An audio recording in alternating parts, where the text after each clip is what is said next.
श्रीमन्महागणाधिपतये नमः. चला तर मुलांनो, ऐकायची आहे ना गोष्ट. काय झालं, बाप्पाला, गणपती बाप्पाला फक्त भक्ती प्रिय आहे. आता ही भक्ती कशी प्रिय आहे, तर एक राजू नावाचा अगदी तुमच्या एवढाच मुलगा, पण गणपती बसवायचे दिवस आले आणि आईच्या मागे लागला, आई आपण बसवूयात ना गणपती, पण परिस्थिती चांगली नाहीये. आईने सांगितलं की अरे कुठलं 18 विश्व दारिद्र्य, गणपतीसाठी कुठले पैसे असणार. पण राजू खूपच मागे लागला. आता मुलगा फारच हट्ट धरतो आहे, म्हणून आईने काय केलं, त्या कालखंडामध्ये, म्हणजे मी गोष्ट सांगते ती जुनी आहे, त्या कालखंडामध्ये 30 रुपये दिले, म्हणजे आत्ताचे 300 रुपये. पण तेव्हा त्यांनी 10 रुपयाचा गणपती आणला, 10 रुपयाचं डेकोरेशनचं सामान आणलं आणि उरलेल्या 10 रुपयामध्ये गणपती बाप्पाला नैवेद्य दाखवण्यासाठी गूळ आणि खोबरं आणलं. केवढा आनंद झाला. दिवसभरामध्ये राजू सगळ्या मित्रांना सांगायला लागला, आमच्याकडे गणपती आले, आमच्याकडे गणपती आले. संध्याकाळच्या वेळेला खूप आनंदानं राजू गणपती जवळ आला, गणपती बाप्पाला हात जोडले आणि म्हणतोय, गणपती बाप्पा तुम्ही आमच्याकडे आलात, मला केवढा आनंद झाला. पण बरं का, एकच वाटतं, तुम्हाला मोदक आवडतात आणि मी तर तुम्हाला गुळ खोबरं दिलं, पचेल ना, नाही तर तुमचं पोट बिघडायचं. बरं,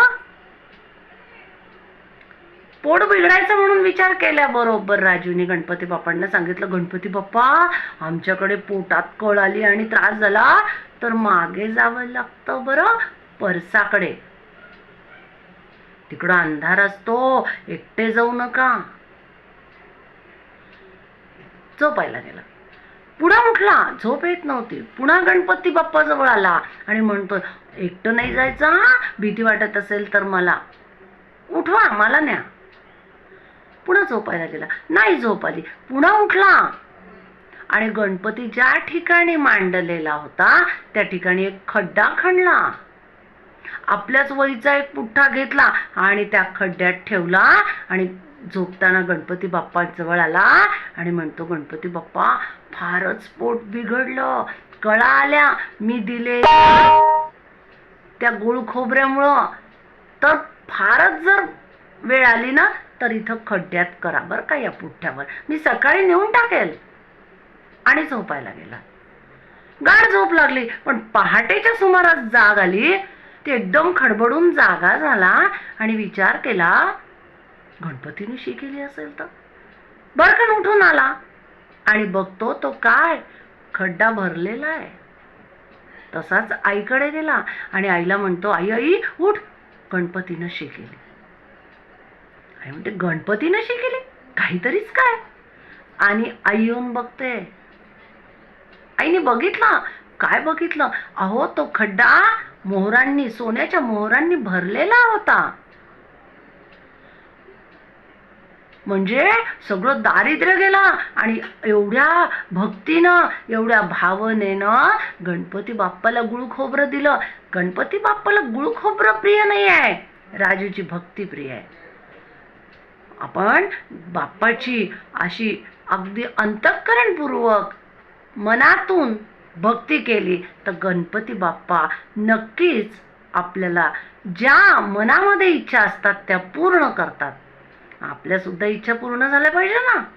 मग आपण सुद्धा सगळेजण याच पद्धतीने बाप्पाची भक्ती करणार आहोत. आहेत ना तुम्ही तयार? मग आता बाप्पाची तशीच भक्ती करायची आहे, कारण आता शाळा सुरू होणार आहे. मग शाळा सुरू झाल्यानंतर गणपतीची भक्ती करायची आणि मन लावून अभ्यास करायचा. गणपती बाप्पा आपल्याला खूप पुढे नेणार आहे. गोपाल कृष्ण भगवान की जय.